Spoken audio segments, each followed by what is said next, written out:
بسم اللہ الرحمن الرحیم۔ السلام علیکم ورحمۃ اللہ وبرکاتہ۔ The model millionaire by Oscar valid. یہ ایک شارٹ سٹوری ہے جو کہ آئرش مصنف آسکر ویلڈ نے لکھی ہے۔ یہ پہلی دفعہ اخبار دا ورلڈ میں 1987 میں شائع ہوئی تھی۔ یہ Lord Arthur Savile's Crime and Other Stories کا حصہ تھا۔ اس کہانی کا پروٹاگونسٹ یعنی ہیرو ایک نوجوان آدمی ہیوی ارسکن ہے۔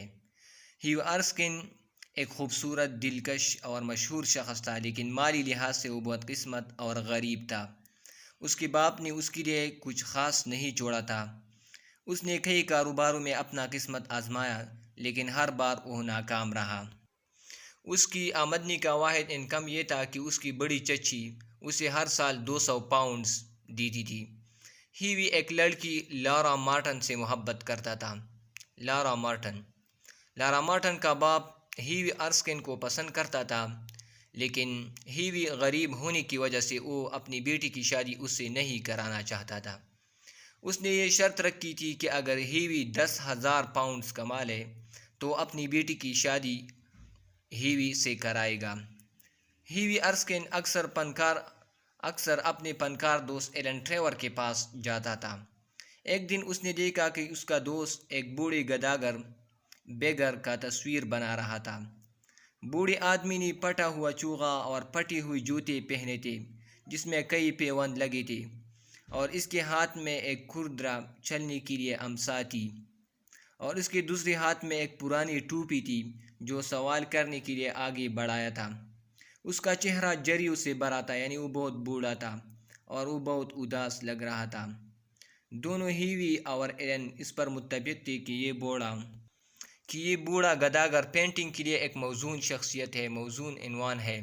ہیوی نے سوچا کہ یہ انصاف نہیں ہے کہ ایلن ٹریور کی پینٹنگ باقاعدگی سے 2000 گینیز پر فروخت ہو رہی ہے، اور وہ اپنے ماڈل آرٹسٹ کو 1 گھنٹے کی پوزنگ کے لیے 1 شلنگ دے رہا ہے، اور ان کو فیصد کے لحاظ سے منافع نہیں دے رہا ہے۔ اس لیے اس کو اس بوڑھے آدمی پر بہت ترس آیا۔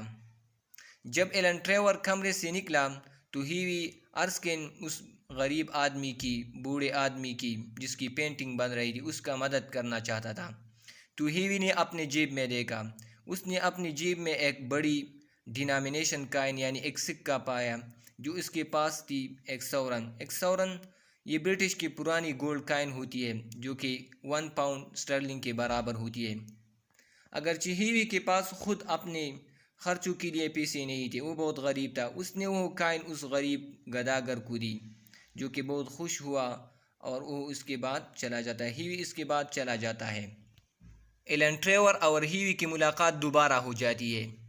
ایلن ٹریور اس سے کہتا ہے کہ جب سے تم گئی تو اولڈ مین یعنی بوڑھے آدمی نے جس کی پینٹنگ بن رہی تھی آپ کے بارے میں کئی سوالات اس سے پوچھی، اور ایلن ٹریور نے بتایا کہ اس نے آپ کے بارے میں یعنی ہیوی کے بارے میں سب کچھ بوڑھے آدمی کو بتایا، یعنی لارا مارٹن کے بارے میں، اس کے باپ کے بارے میں کالونل مارٹن، اور اس شرط کے بارے میں۔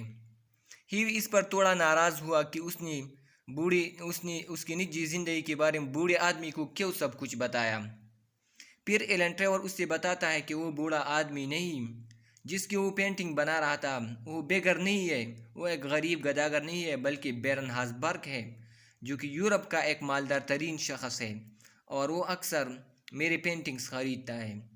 کچھ وجوہات کی وجہ سے جو کہ ایلن ٹریور نہیں جانتا تھا، بیرن ہاسبرگ نے اس سے کہا تھا کہ ایک گداگر کی طرح اس کی پینٹنگ بنائی جائے، اور جو کپڑے اس نے پہنے تھے وہ اسے ایلن ٹریور نے دی تھی۔ جب ہیوی ارسکن نے یہ بات سنی تو اس کو بہت شرم محسوس ہوا کہ اس نے ایک ملینئر کو ایک سکہ دیا تھا۔ اس پر اپنے اس کے عمل کی وجہ سے بہت شرم محسوس ہوا، لیکن ایلن نے اسے بتایا کہ پریشان مت ہو۔ اگلے دن بیرن ہاسبرگ کا ایک نمائندہ ہیوی ارسکن کے پاس آتا ہے اور اسے ایک لفافہ دیتا ہے۔ لفافے پر لکھا تھا کہ یہ بیرن ہاسبرگ کی طرف سے شادی کا تحفہ ہے۔ جب اس نے لفافہ کھولا تو اس میں 10,000 پاؤنڈز کا چیک تھا، یعنی بینک کا چیک تھا۔ ہیوی اور لارا مارٹن کی شادی ہو جاتی ہے، اور بیرن ہاسبرگ بھی اس کی شادی میں شرکت کرتا ہے، اور اس کے ساتھ یہ کہانی ختم ہو جاتی ہے۔ دعاؤں میں یاد رکھیے گا۔ اللہ حافظ والسلام۔